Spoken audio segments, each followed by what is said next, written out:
Good afternoon, everybody. Big Mike back here with you once again. Welcome back to Big Mike Talks, where today I'm going to give you the week that was and then some of pro wrestling. I did miss about a week of action. We're back in it after the holiday break. I hope you had a happy holiday season and plan to have a really fun new year. So we're going to start off with the results for AEW World's End. A pretty darn good show. By any standards.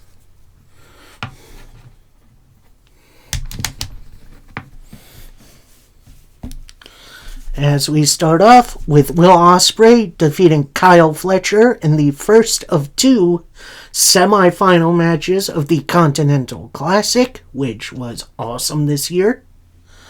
Kazuchika Okada defeated Ricochet in the other semi-final match, with Ricochet feeling a little humiliation afterwards, as he was pelted by toilet paper handed out by Prince Nana and Swerve.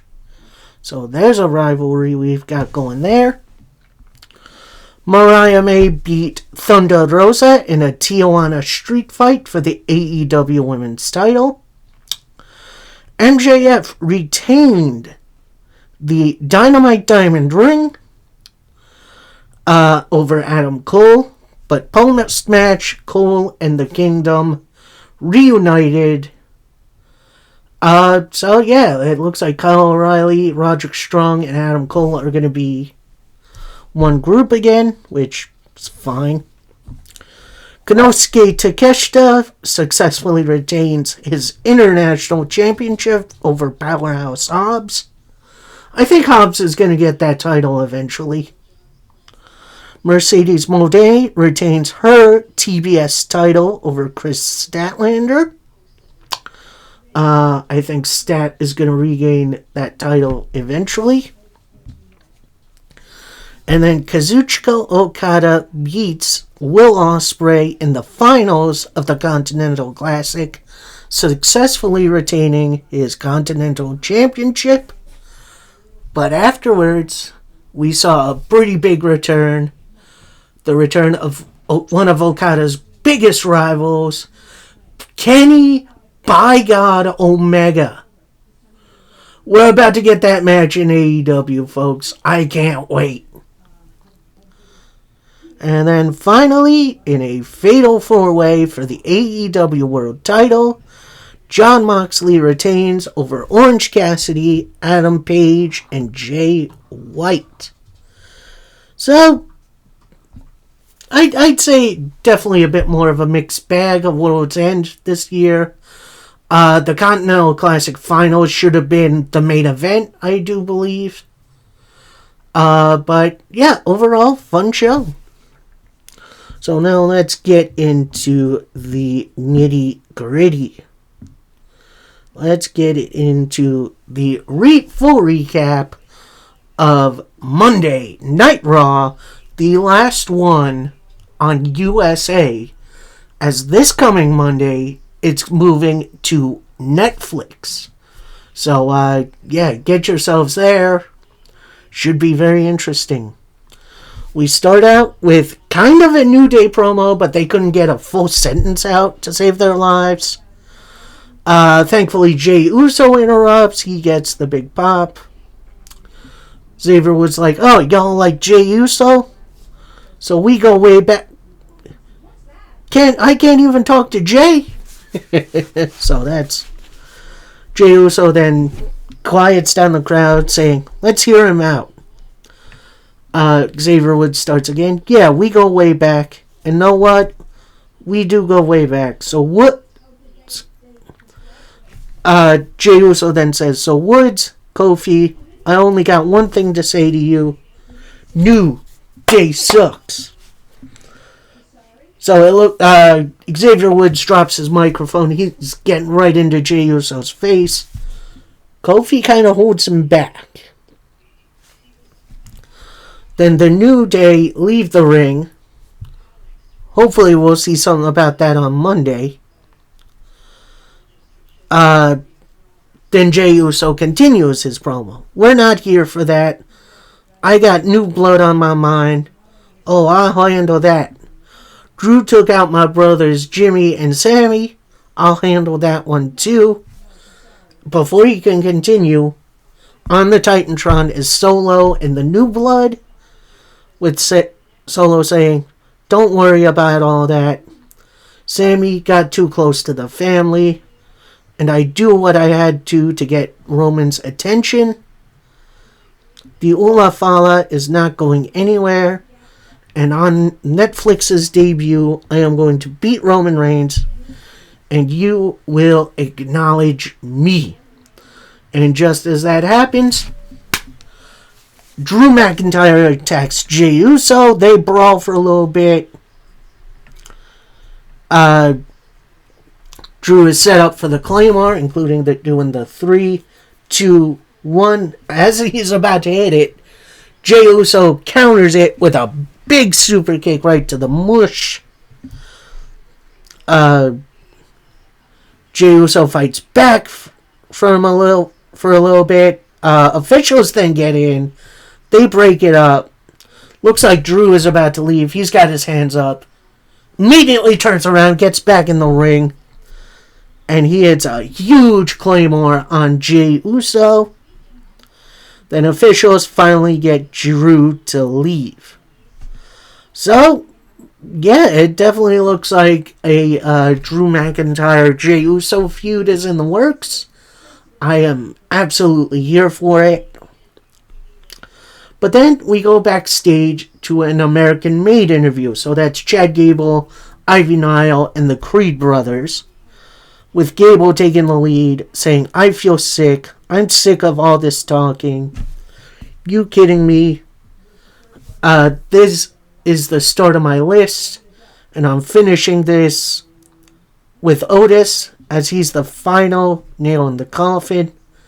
And I'm going to go out there and remind Otis that the master remains the master no matter what. Nice little backstage interview. I love this, which leads right into our next match, as Chad Gable goes one-on-one with his former protege, his former number one guy, Otis. And let me just say, this match should have happened a long time ago. This match should have happened months ago, when Chad Gable kind of first turned heel. But I'm glad they're getting some time here. Otis pretty much overpowering Chad Gable right at the start. But then Chad Gable with a cross chop to the throat, which that looked like it hurt. Went for a big shoulder move that whiffs. Gable with a leg whip. That looked nasty. Chad Gable then locks in a knee bar. It looked like an ankle lock, but I think it was a knee bar. But Otis just completely powers out. Gets Gable in the corner. Goes for a big splash. That misses. Gable goes for a diving headbutt, but Otis moves right out of the way. Otis then just tosses Chad Gable across the ring. Hits a couple of shoulder tackles. Big clothesline. Hits a spear from out of nowhere, which that was impressive. Hits the caterpillar, only gets a 2. Then Otis rolls to the outside. The Creed brothers look like they're about to do something to Otis. But Tozawa stands in the way, and they then brawl. It's 2-on-1 for a little while. Otis then kind of chucks them around after a while. And then Maxine and Ivy Nile get face to face. They start brawling.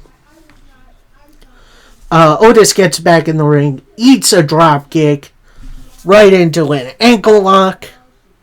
But Otis ends up fighting out of it. Then Chad Gable locks in a grapevine ankle lock, which that always looks like it hurts to me. But Otis eventually fights out. starts tossing Chad Gable around again, locks in his own ankle lock, which I know it's not perfect, but Otis is getting there. Chad Gable eventually hits the ropes. Gable with a big suplex, one that he's been trying to hit all match, goes for a diving headbutt. Otis kind of catches it, hits a midair headbutt of his own. Then as Otis is trying to go for another move, Ivy Nile grabs Otis by the legs. But Otis then kind of pulls her in with his leg. So he goes face to face with Ivy. Ivy bails because men are not hitting women. This distracts Otis long enough for Chad Gable to get a toe pick right into the ankle lock. And your winner via submission, it's Chad Gable. And I really, really enjoyed this matchup. Like, I know it should have happened like months ago, but I'm glad they got this time. Otis is improving as a wrestler. Like, I think he's trying to evolve from being this comedy guy. And it's going to be interesting to see how his character evolves from here. Then we got this weird Rhea Ripley / Liv Morgan video promo. Like, it's like dueling, and it was just weird. So Rhea starts off saying, 2024 was supposed to be my year, but I took my eyes off the ball and I paid for it. But approaching this new year, one thing is clear. Liv, this has to end. This leads into Liv Morgan's part of the promo saying, 2024 was the year of the Liv Morgan Revenge Tour. I took everything from you, and I was having so much fun doing it. Sorry to say this, but this has to end. Cuts back to Rhea saying, I've cleared all the dead weight, and I want to take back what's rightfully mine, my world title. And it's clear I've always been one step ahead of you. You're all out of moves. No one can save you from the beating you deserve. This has to end. So it was a very weird back and forth promo that I feel like could have been two separate promos. I don't know. It felt rushed and weird all at the same time. So then we cut to Judgment Day in the back. They're in their clubhouse. With them worrying about Liv Morgan and her title match. But Finn steps forward saying, of course Liv has something up her sleeve. I have no idea what it is, but I'm sure Liv knows how to deal with Rhea. Just like how we know how to deal with the Raiders and Damian Priest. Then Carlito, Dom Mysterio, JD McDonough leave. Finn kind of hangs back for a second, talks to Raquel saying, wish Liv luck for us next week. And then he leaves. It does look like we're heading for a division for Judgment Day, which I am definitely for. Judgment Day have been way too long in the tooth. It's time to move on. And maybe push Finn Balor like a little bit more. Like, I think Finn Balor has deserved not just a title opportunity, but a title run at some point. Now, next, we were supposed to get R-Truth versus Pete Dunne, which has been pushed back like a million times. But as Truth is making his entrance, Pete Dunne attacks Truth on the ramp. Big old savage beating. Officials then separate them, with Pete finishing, I'm no one's butch. You stopped calling me that. And yeah, that's kind of the end of the segment. I was hoping for a little bit more from these two, but I understand. Bigger things are coming. Then we get a backstage interview from Dakota Kai and Io Sky, with Dakota first saying, Pure Fusion Collective attacked Kai last week. They clearly don't have what it takes to beat us. I'm going to personally knock Stark out of this tournament.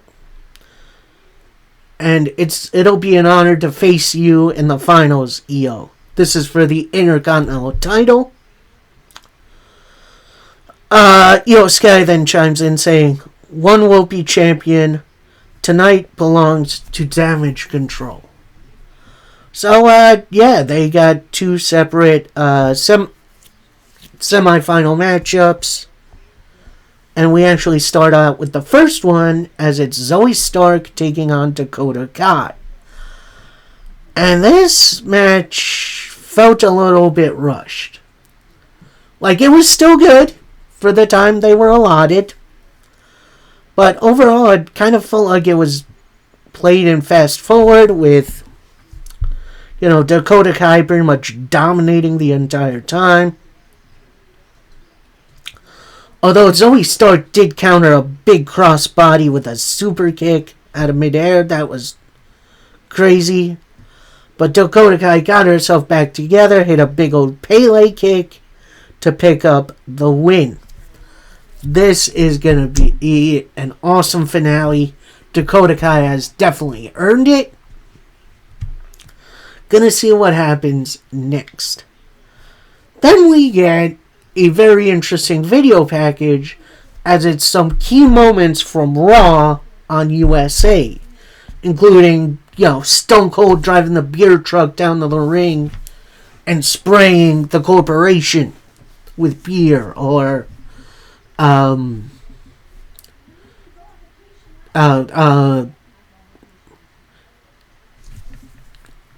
want to say it was Kane and Big Show winning the tag titles. There was definitely a lot of good stuff in here. Oh, and the Triple H Randy Orton home invasion angle, which was honestly awesome. The Brian Pillman Stone Cold Steve Austin home invasion. Although that one's a little sensitive. So, yeah, definitely some big moments that happened on Raw over this past couple years on USA. Definitely going to be interesting how they handle Netflix. And then we have the big announcement as John Cena starts his retirement tour on the January 6th episode on Raw on Netflix. So, I don't know if that means he's going to have a match on Raw, or if he's just going to, cut a promo or something. Either way, I am ready to see this get kicked off. Definitely going to be interesting to see what Cena has in store for his final run. Next up, we got Trios action. And yes, I'm going to call it Trios action, because that's what it is.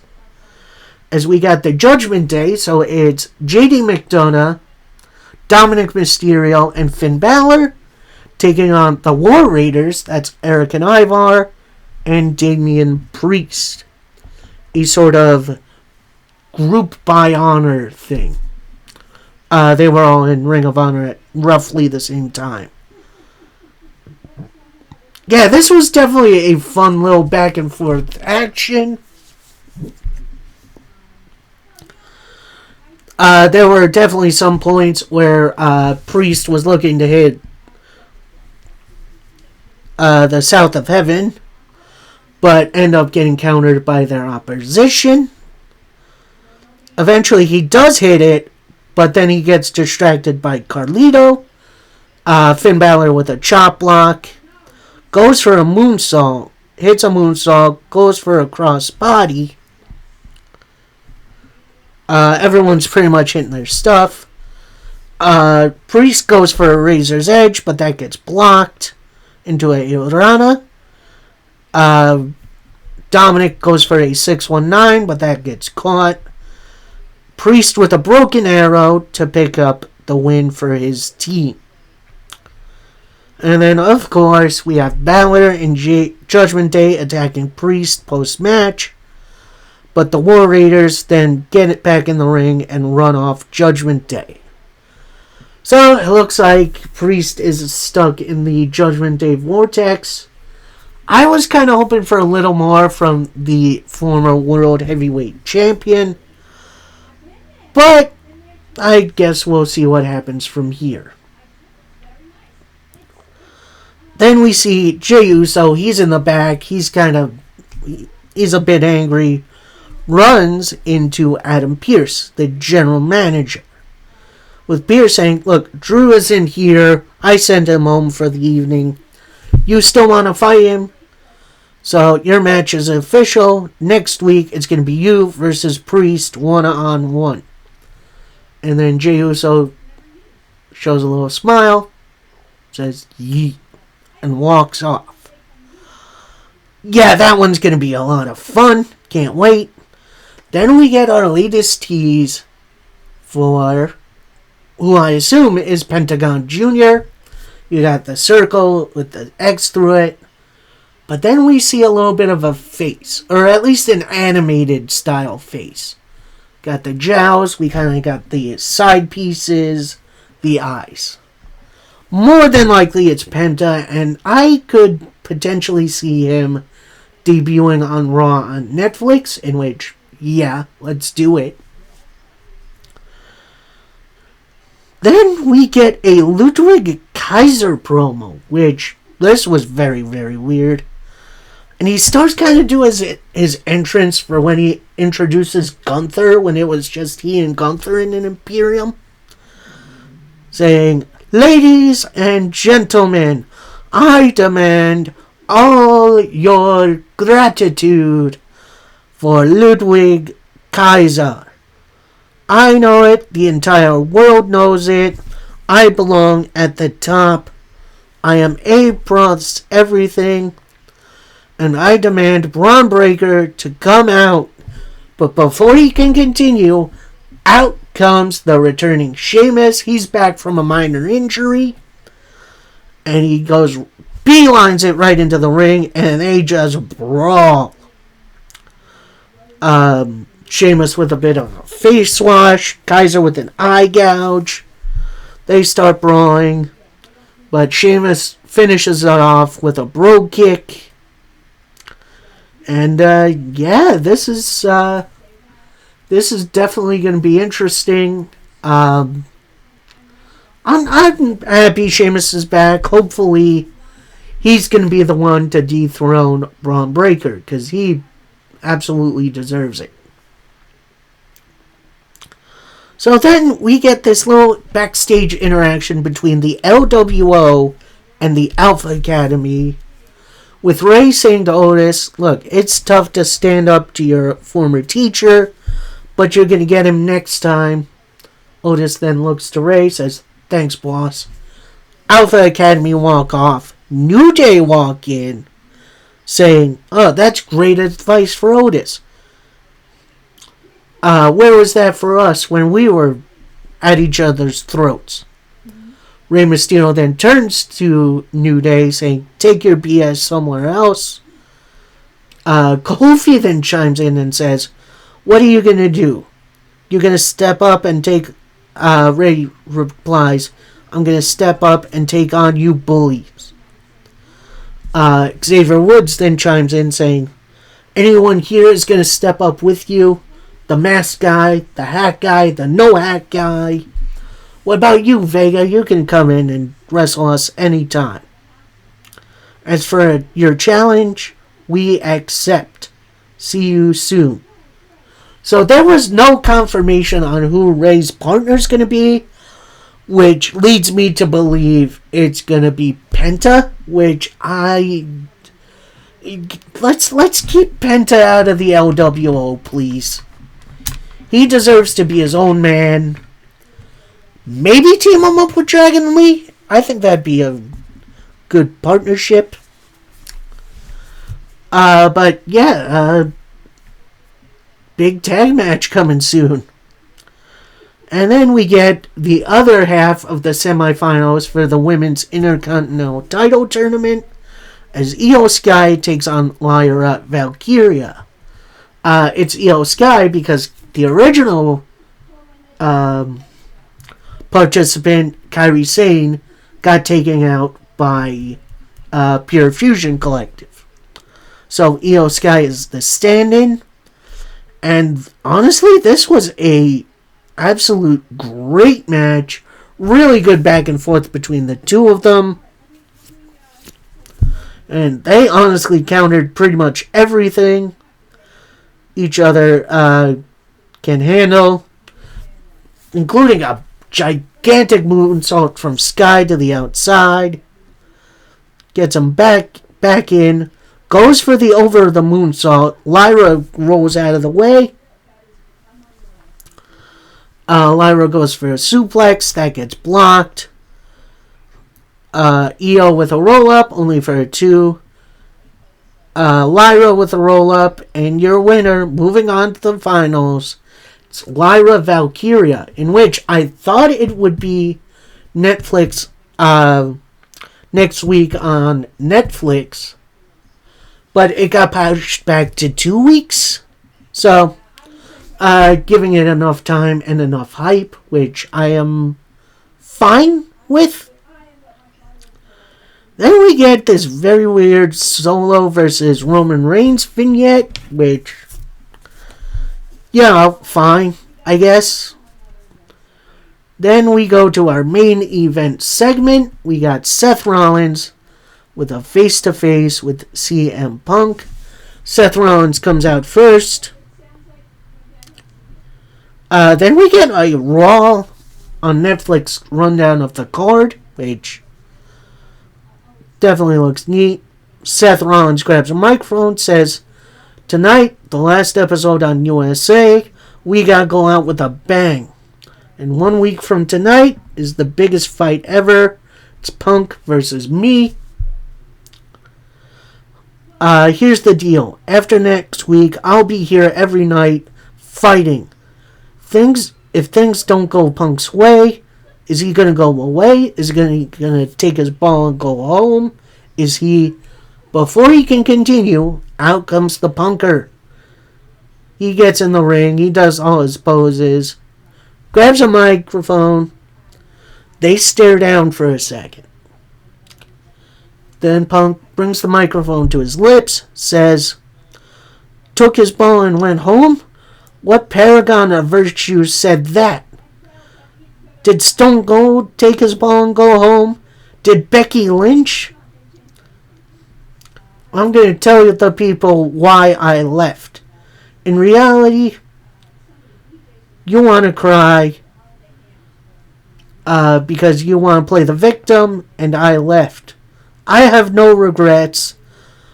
But let's not talk about years ago. Let's talk about the last 10 months. How's your neck? How's your knee? How's your pride because you didn't get your revenge on Bronson Reed? But I came back and took out his knee at War Games.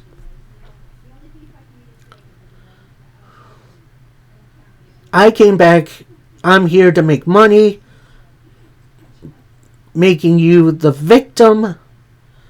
It's time to cut the crap. The difference between you and the others, this is Seth, they left and regretted it. You left and wanted this place to die. You took every shot you could. You even took money to join our competition. How'd that work out for you? Little dig at AEW. I love that.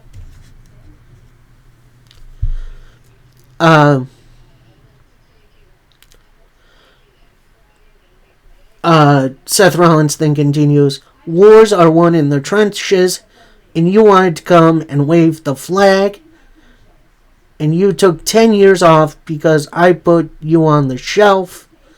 You wouldn't, this is Punk now. You wouldn't be here because of me. I hated where I worked. I hated who I worked for, but he loved you." And arrows Those arrows kill weak people.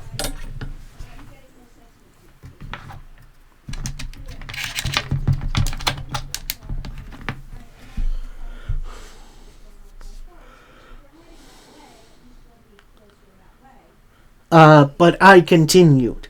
7 years, for the past 7 years, they chanted my name. I should be dead, and the arrow throwers are mad. And I'm coming with a fistful of arrows and jam them down your throat. Seth Rollins then interrupts, saying, "You were a pioneer. You are a cancer to this business, and the only way to beat it is to cut it out. And come next week, I'll burn you to the ground." Holy Nikes, that was a great promo battle. I think Seth got the best of Punk here. Like, holy heck. I feel like Triple H just told these two, alright, you need to go out there, just verbally destroy each other. And they did, and it worked. Like, this was a hell of a good promo from these two. Very good hype up for what's to come on Netflix. So, like, yeah, that was the last 2-hour Raw on USA. I believe they're going back to 3 hours on Netflix. I'm not 100% sure on that, though. But yeah, it looks like it's heading to be a really, really good one on Raw. Sad to see you go on USA, but bigger things are coming. Very entertaining show. A lot of good stories being told. Gonna be interesting. Next up, we got NWA Power. Very entertaining episode, as it's the last for the Samhain taping. But first, we got a nice little tribute video to Jack Stane, who sadly is no longer with us. I believe he passed Christmas Eve during the day, which is so sad. Lost a good one, this guy. Dang good wrestler. Then we had a hype video for the main event, which is Tom Latimer and EC3 for the world title. But our first matchup of the evening is for the NWA Tag Team titles, as BFT challenge Knox and Murdoch. However, there is one added stipulation. Knox and Murdoch's mascot, Eric Smalls, must be put in a shark cage. And yeah, he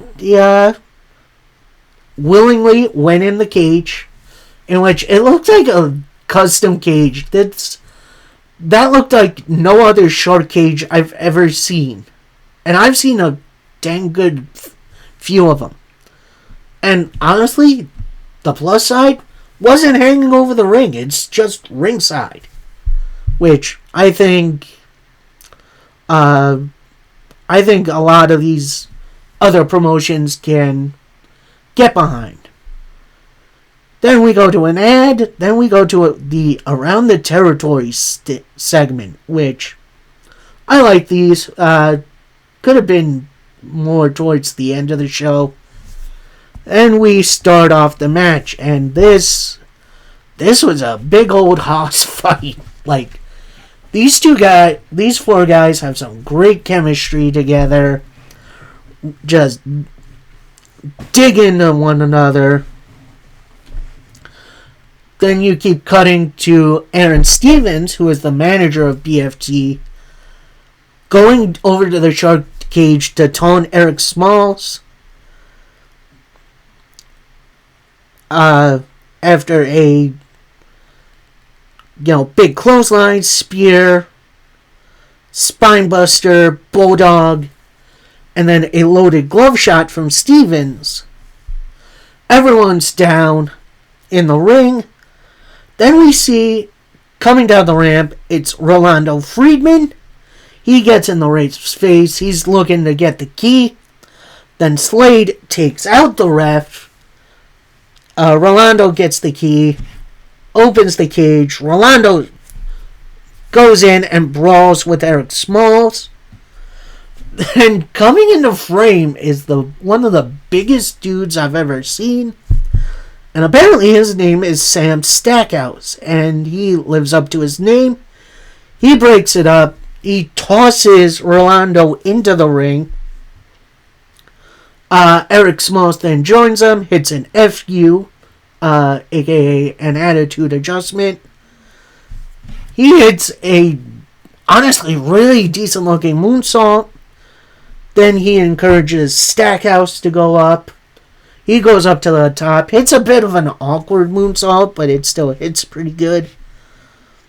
Then Knox picks Rolando up and just military press slams him to the outside onto those ringside. Knox and Murdoch then get Carnage in the ring by himself, hit a high-low to pick up the win and retain the title.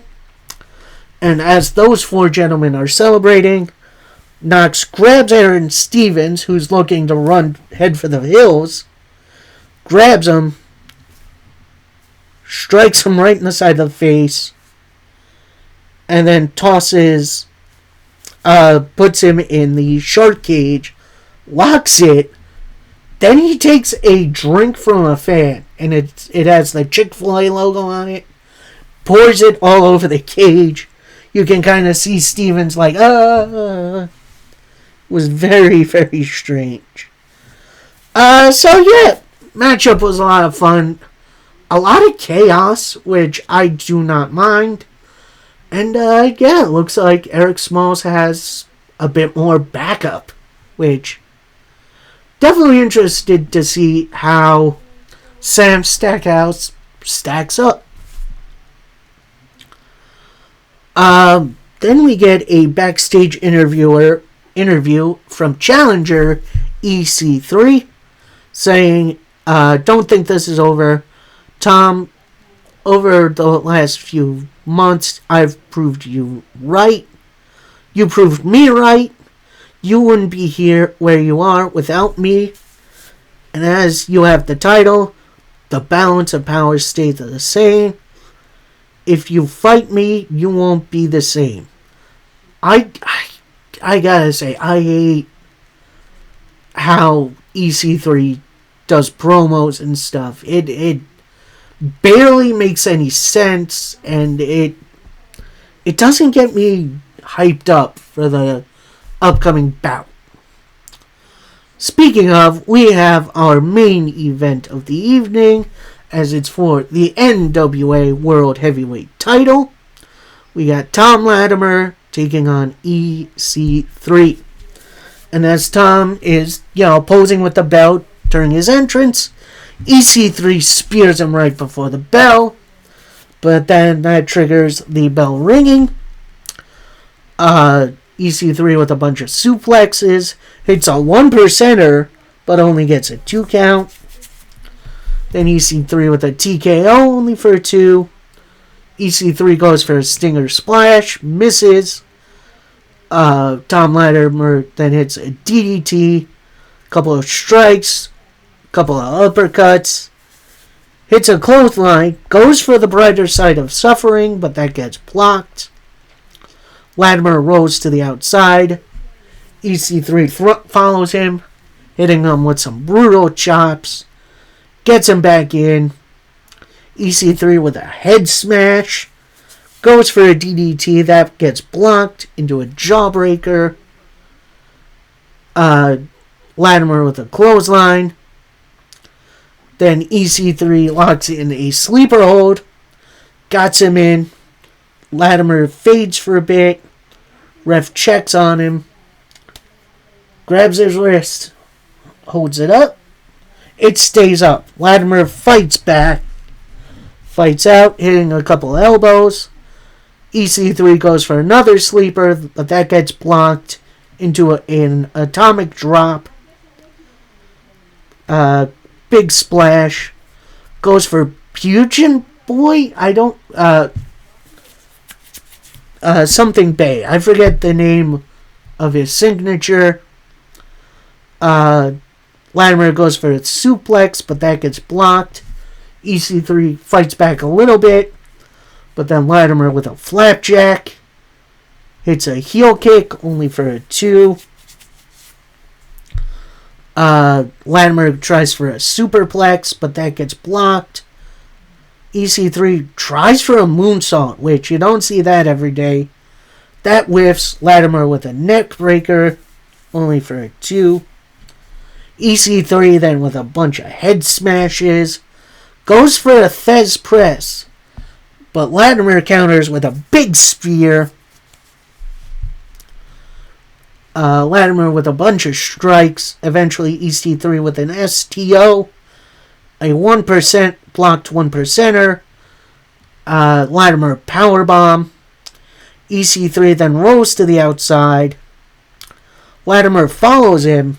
They're both on like this side camera platform. Latimer with a big old pile driver. Rolls EC3 back in. Hits the brighter side of suffering, but before it can continue, some masked men run in and attack Latimer. Then EC3 with a big smile snaps his fingers. They stop for a second. Then EC3 snaps his fingers again. The assault continues. EC3 snaps again. Gets into the ring. Gets behind them. They all kneel down. Then they all kind of stand up to finish the show. Not the biggest fan of this. I understand the want to include other territories like Exodus Pro. But this whole cult thing, we've seen it from EC3 before. Not the biggest fan of it. But, you know, I'm willing to see where the story goes. If we're going to see Latimer fight through the Exodus Pro guys, which I guess could be fun. But, yeah, I do wish this finished a bit more significantly than just masked guys running in. I don't know. Bit of a letdown. And then Fine Alamo, we gave you AEW Dynamite Fight for the Fallen, where it is also simulcast on Max, which is very cool. So we see a Jon Moxley promo. It is after his match at World's End. He's standing in front of the rest of the Death Riders, with Mox saying, "You all just wanted to talk, but when things get real, that's not who they are. Tonight, Shafir is of character because she's with me. I took this company up by its bootstraps and brought it where it is today. And I will destroy the title just so no one gets their hands on it. We are not rebels. And Copeland, you're the loudest guy here. I'll see you soon." So then we cut to not in the arena, but backstage at least, with Rated FTR. So that's Dax Harwood, Cash Wheeler, and Adam Copeland. Ooh, I'll get to that in 2 minutes. With Copeland saying, "Tonight we fight for everyone. This is the first Dynamite of 2025. And at World's End, I saw fear. And this is going to be fun." So, yeah, nice little opening promo. Also, before I forget, we got a new opening song for Dynamite. It's "I'm So Excited" by the Pointer Sisters. And I know there's a lot of people who aren't happy with the song. I'm okay with it. It's a nice little hype-up song. But then we go into our first match of the evening. We got Orange Cassidy taking on Hangman Adam Page. Cassidy looking for an orange punch early on. He misses. Hangman going for a Deadeye that gets blocked. Cassidy going for a beach break that gets blocked. Hangman looking for the buckshot lariat, but that whiffs. Cassidy into a roll-up, only for a 2. Hangman looking for a big power bomb that gets blocked into a Uranagi for a 2 count. Cassidy with a clothesline to the outside. Then he just tosses Hangman into a bunch of barricades. Goes for a powerbomb that gets blocked. Hangman with a big backdrop. Hitting a big boot. Getting Cassidy back in. Hitting a boot. Cassidy looking for a crossbody. Getting caught. Hangman with a fallaway slam. Only for a 2. Hangman looks for a Death Valley driver. But only that gets blocked into a roll-up. Only for a 2. Cassidy tries for a diving DDT. That gets blocked, but he counters whatever Hangman was going for into a Stun Dog Millionaire. Hangman rolls to the outside. Cassidy goes for a dive. Hangman catches it. Hits a fall-away slam on the ramp. Hangman gets Cassidy back in. Hangman goes for the buckshot lariat, but Cassidy rolls to the outside. Hangman with a big boot gets Cassidy back in. But then they get back out. Hangman tosses Cassidy into a couple of barricades. Hangman tosses Cassidy back in. Set up for another buckshot lariat, but Cassidy rolls out. Then they get back in. Cassidy with a big drop kick. Hangman goes for a crossbody this time. Cassidy catches him. Hits one DDT and then hits a diving DDT, only for a 2.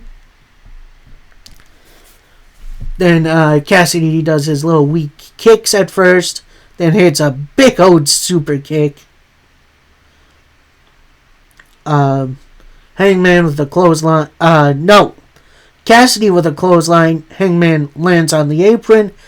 Goes for a buckshot lariat. Gets blocked by Orange Cassidy, who hits a beach break. Only for a 2. Cassidy goes for an orange punch, but that gets blocked. Hangman looks for a Deadeye. That gets blocked into a roll-up, only for a 2. Cassidy then with a flurry of orange punches. But eventually, Hangman fights back, hits a big boot. Hits a buckshot lariat to pick up the win. So, that's definitely surprising. I did not see Hangman Page winning here.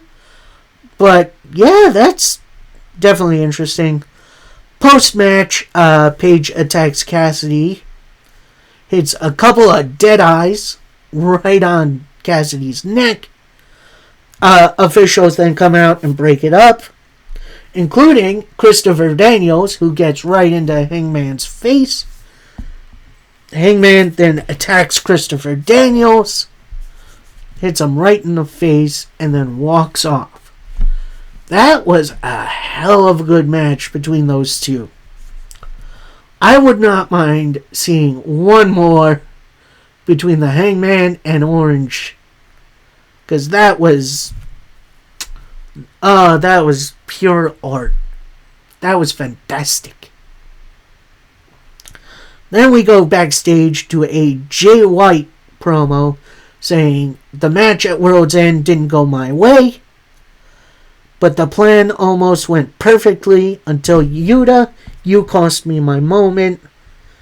In the future, I'm going to show you exactly how I feel. But I do have a path to Moxley. There's the gauntlet match next week. But I have 2 former champions in my way. and they're going to be one with the Switchblade. So, what's coming later on is a triple threat match between Jay White, Swerve Strickland, and who the heck else? Roderick Strong, to see who gets the number 1 spot in next week's Casino Gauntlet match. Should be a good one. Then we get this interesting little matchup as we get the Acclaimed versus the Hurt Syndicate. The Acclaimed is, of course, Max Caster and Anthony Bowens. Hurt Syndicate is Bobby Lashley and Shelton Benjamin. Now, before the match starts during the Acclaimed's entrance, we see an interaction between the Acclaimed, with Bowens asking Caster if he meant to hit him with the belt on Rampage. Max tries to play it off, saying no, but he kind of said it in a little bit of a sarcastic way.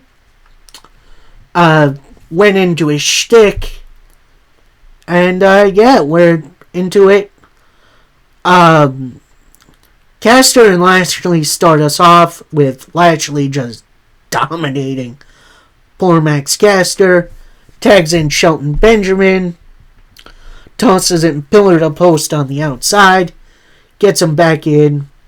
Benjamin tries for a suplex. Caster lands on his feet, tags in Bowens, who runs house for a little bit, including getting Lashley off the apron. Then as Bowens is readying for himself for a move, Caster with the blind tag. They argue for a little bit. And then Anthony Bowens is like, alright, you want to handle this? You want to prove that you're the best wrestler alive? I'm out. So he leaves the ring, but stays ringside. That's key for a minute. Then Shelton Benjamin with a couple of suplexes, a big running knee, tags in Lashley, hits a spear, nasty looking Uranagi, locks in the Hurt Lock for a submission win for the Hurt Syndicate. And definitely look like the Acclaimed are breaking up. I don't mind it. And this was less of a match and more of an angle, which personally I don't mind. It definitely works. Then we get an interview from Swerve Strickland saying he heard what Jay White has to say. Apologies for Jay. I'm back to what I'm doing best. I'm going to show the world what I'm about. And that starts tonight. I've never been in a gauntlet match, but because I was the champ. So, that's going to be a very, very interesting one. Then we get the token women's match of the evening. So we got Jamie Hayter taking on Julia Hart. Although I have been liking this rivalry. We had a lock-up fake-out at first with Julia kind of spinning out of the way. But then they lock up for real. Trading takedowns, trading shots. A couple of splashes from Hayter. But then Julia lays in with the elbow strikes, which forces Hayter to roll to the outside. Julia goes for the crossbody, but that gets caught with Hayter driving Julia into the ring steps. They get back in. Hayter with a big boot. Hayter tries for the Haterade, but that misses. But then Julia runs right into the Hate Maker, which is a great name for a signature. Only gets it 2. Julia Hart tries for a moonsault, but that misses. Hayter with an STO only for 2. Almost immediately, Julia Hart lurks in the Heartless, but Hayter eventually powers out. Julia Hart tries for a crucifix bomb, but that gets blocked into a Death Valley Driver clothesline combination by Hayter. That only gets a 2 count. Julia Hart tries for a superplex. That gets blocked. Big old leg sweep to the outside. Then Julia gets her, red arrow thing that she's been holding in her vignettes. The ref takes it, drops it to the outside. As that's happening, Julia with the black mist to the face of Jamie Hayter. That results in a pinfall win for Julia Hart. Definitely not their best match. Hoping for a bit more coming down the line. Because usually the Black Mist, whether that's Julia Hart or Malachi Black, that's usually a corruption thing. So are we going to see Jamie Hayter turning heel? I guess we'll see. Then we get a hype video for Will Ospreay and Kyle Fletcher, with Ospreay overseas for the holidays. Gonna be great seeing him back soon. Then we get a highlight video of Okada's win at World's End, winning the Continental Classic. Then that turns into a Kenny Omega hype video, hyping up his return. I am definitely ready for that. Which then leads into a Kazuchika Okada promo saying, I came to AEW in 2024. I won the Continental Classic to prove I'm the best. Ospreay, that was a nice try. Kenny, how many times must I beat you? Stay out of my business. Bitch. So it kind of feels like we're combining great wrestler Kazuchika Okada with AEW Kazuchika Okada. And that's going to be a marriage made in heaven. Then we get a bit of a drag promo as we have the Mercedes Moné Championship celebration, calling herself the greatest TBS champion to ever live. She continues, what a 2024. And those in the back put together a video package, shows Mercedes Moné's win streak. Cuts back to Moné, who says, wait until you see what I have in store for this year.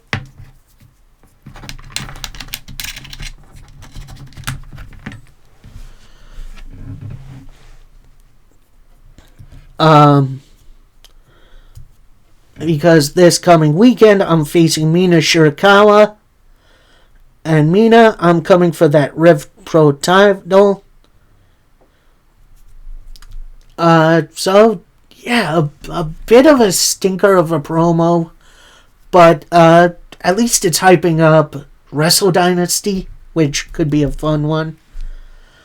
Then we have a little video of, charities you can donate to help with the Asheville recovery from Hurricane Helene, which that's always nice. I like it when AEW or anyone does stuff like this. Then we get a Roderick Strong interview saying, yeah, this feels good. We're all together again. He's hanging out with Adam Cole and Kyle O'Reilly. No Matt Taven or Mike Bennett, though, which is weird. Kyle O'Reilly chimes in, then says, 2025 is going to be out year. We got all kinds of divisions covered. with Roddy finishing off saying, "That win tonight is guaranteed, and don't sleep on me in the gauntlet."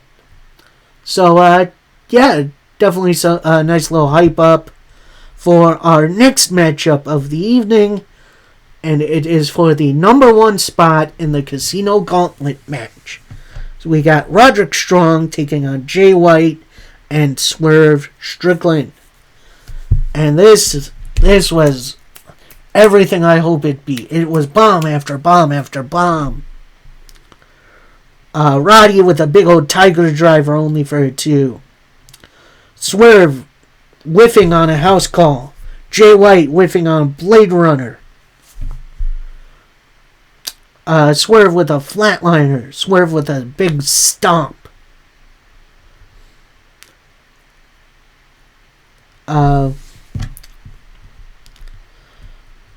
Then we see Swerve about to attack Roddy on the outside. Then we see in the crowd Ricochet come walking down. And he has a pair of scissors, which he takes right to the head of Swerve. Jay White and Roddy get back in. Jay White with a Blade Runner to pick up the win. So post-match, we see Nana walk up. He tries to stop Ricochet. Ricochet then points the scissors at Nana. Then he turns back to Swerve, keeps attacking him with these scissors. Ricochet then gets Swerve in the ring. Ricochet grabs a chair. Nana then tries to grab the other end. Ricochet then hits Nana with the chair. Chair shot for Swerve. Ricochet then opens the chair. He sits in it. Thinks for a second. Hits a couple of straight headbutts to Swerve, which that looked brutal. Gets up off of the chair. Sits Swerve down in the chair. And hits the Spirit Gun. So, yeah, looks like we're going to get a Swerve Ricochet feud. I am in on that. That sounds like a ton of fun. Then after that, the Undisputed Kingdom, which is Kyle O'Reilly, Adam Cole, and Roderick Strong, come back out, make the save. And then you see the Kingdom checking up on Swerve, which is interesting. Then we cut to backstage. Sanjay Dutt, Jay Lethal, Satnam Singh are looking for Jeff Jarrett. He walks in saying, "It's a big night for me." Jay Lethal asked, "Are you sure? Because if you're sure you have all of our support from the 3 of us." Then in walks Karen Jarrett, who we haven't seen in a while.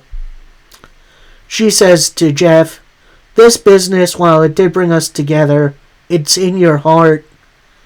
Whatever you want, I want." And they embrace, which, that's very nice. We'll see Jeff Jarrett a little later for his announcement. Then we get this weird Mariah May promo, where she says, "Alright, the women's division is great. You happy now? I've had more matches than anyone in this division. I'm doing a better job than anyone ever, and I make it look easy. I am epic. And if you guys want to prove to me you want the chance, you gotta go work for it. And you can't touch me, but I would love to see you try." This gives me vibes of feeling like AEW really doesn't know what to do with Mariah until Toni Storm gets involved, because she needs a story. After what went down with Mina Shirakawa, she needs a story with someone else. Then we go to the ring. We have a Jeff Jarrett in-ring promo. He's got his working boots on his shoulder. He drops them in the middle of the ring.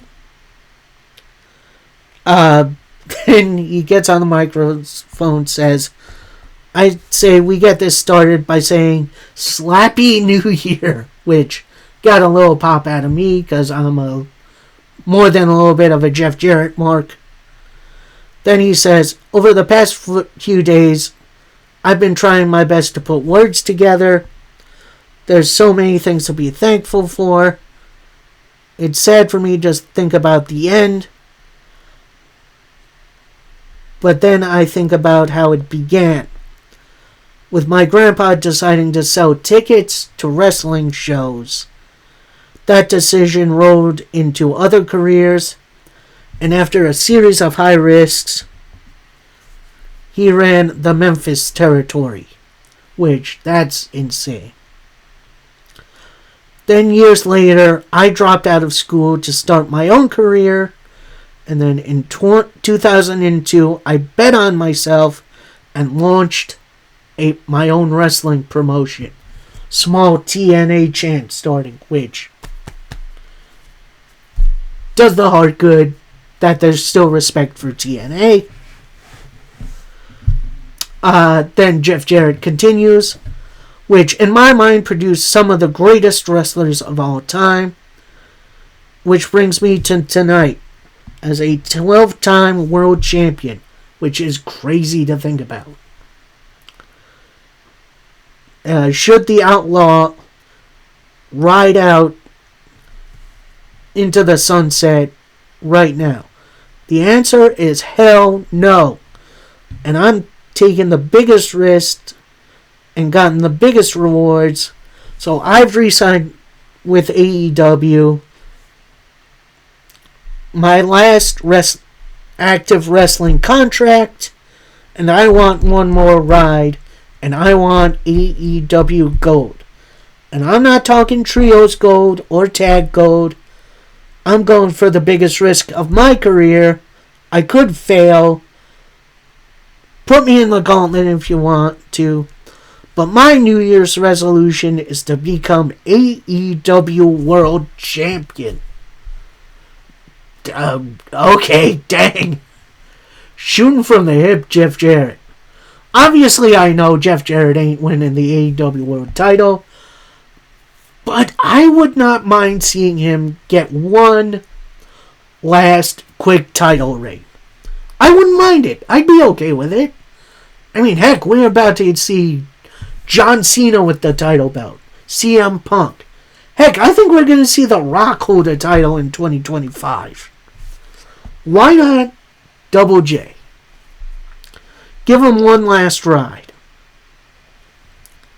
So, yeah, definitely, kind of the way I saw that promo going, although I had him actually retiring, not pulling a Mark Henry.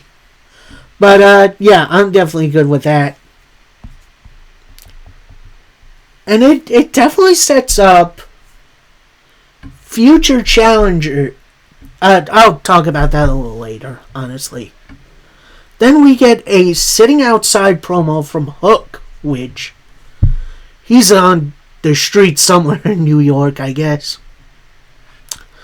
Talking kind of to Christian Cage, saying, I've got a proposal for you. On Rampage, I choked out your boy Nick Wayne. Ask him what it's like in the Red Room. In 2 weeks, I'm going to choke your ass out. So then we see, made official, we got Hook versus Christian Cage. So that should probably be a fun one. Then we get Powerhouse Hobbs. Pretty much, this was a squash match if I've ever seen one. But it's not 1-on-1, it was 2-on-1 as we saw the return of John Cruz and Rob Killjoy, who I don't think I've ever seen. Either way, yeah, this was a big old squash match, including finishing with a couple of spine busters for Hobbs to pick up the win. I was kind of hoping we'd see something a little bit more significant from Hobbs, especially after his dang good feud with Takeshita. But I guess you gotta start somewhere. Then we go backstage with an interview with Big Bill and Brian Keith. They reveal Chris Jericho is not here. Then Big Bill sees someone off screen, as it's Copeland and FTR. They kind of face off. With Big Bill saying, who should be more ashamed tonight? The hometown boys coming back to their hometown, or the hometown welcoming their hometown heroes. Because home is where you find yourself, and it's time for the hometown heroes to be taken down a branch. Then Copeland chimes in saying, well, your face is stupid. You're not a bad apple, you're a tumbleweb. So Collision, how about Collision? It'll be rated FTR versus you and Jericho. So then rated FTR walk off, leaving the learning tree seething a little bit. Then we get a nice little tribute to Sweet Daddy Silk, who is a trainer for Adam Copeland and Christian Cage, which, that's pretty nice, honestly. I like that. Then we see an MJF promo. He is backstage after his match with World's End, saying, congratulations on your win, Adam Cole. Oh yeah, you lost. But post-match, it took your army to beat me up. But as 2024 comes to a close, it's time for some retribution and get back something I lost not so fairly. And it's carried by someone claiming to be king. But what is a king to a god? I don't have problems with you, Mox. I just want my title back. And in 2025, the devil gets his due. Doing the devil fingers behind his head. I hope we don't delve into the devil stuff again.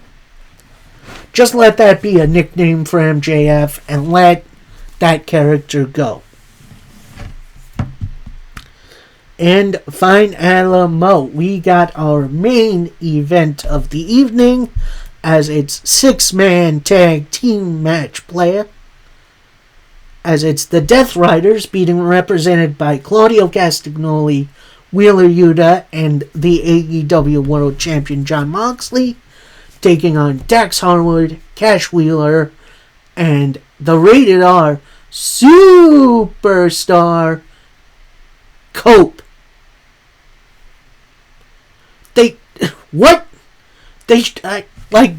I'll talk about this a little later. That took me by surprise.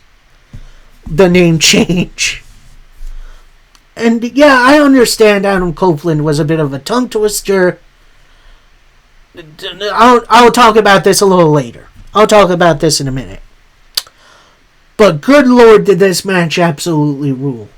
This was a great little back and forth match, making everyone look absolutely brilliant. One point, we see Adam Copeland and Moxley on the outside. They're fighting for a bit. Then Shafir pushes Copeland into the ring pokes. Mox tags Claudio in. It's a bunch of strikes. Yuta gets tagged in. He gets backdropped by Cope, who tags in Cash Wheeler, goes on a bit of a run for himself. Goes for a big elbow strike, but that gets caught into a seatbelt by Yuta, only getting a 2 count. Cash with a big old power slam, only for a 2. Dax and Dax Harwood, they go for the aided pile driver, but that gets broken up by the rest of the Death Riders.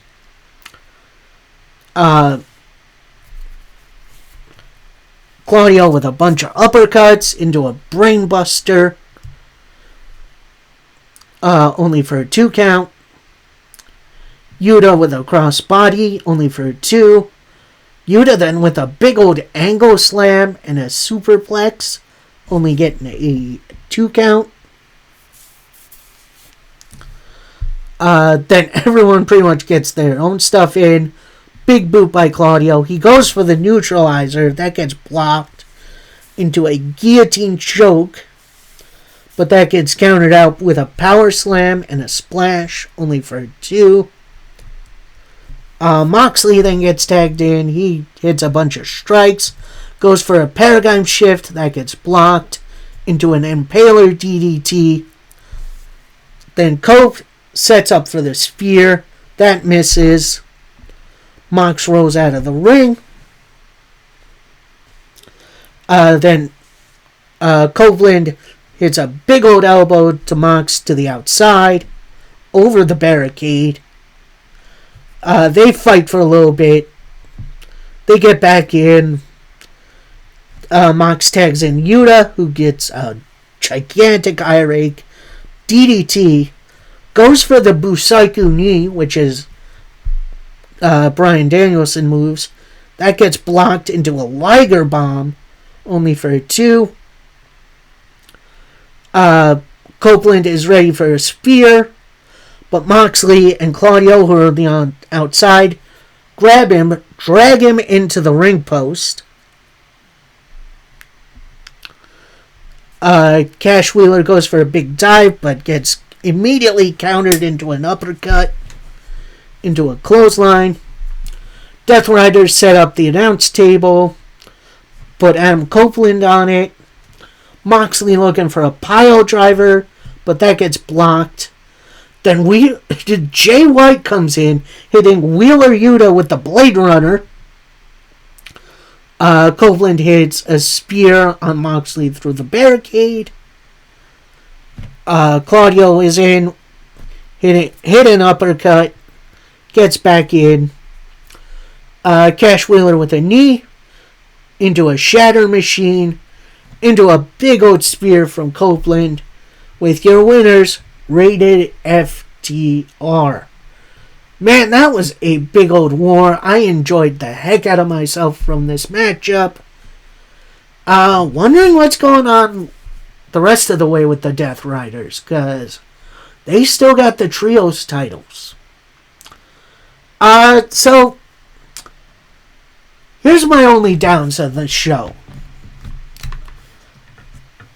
The action was solid. A lot more promos that I'm used to seeing on Dynamite, but I am definitely here for some tweaking. My feelings about the new intro is I'm fine with it. I'm okay with some change. Would I have picked that song? Probably not, but I understand. And then the Adam Copeland name change. Like, I know Adam Copeland can be a little bit of a tongue twister, but to shorten it that much reminds me of what Vince McMahon used to do in WWE. Like, you have Big E Langston, shortened to Big E. God,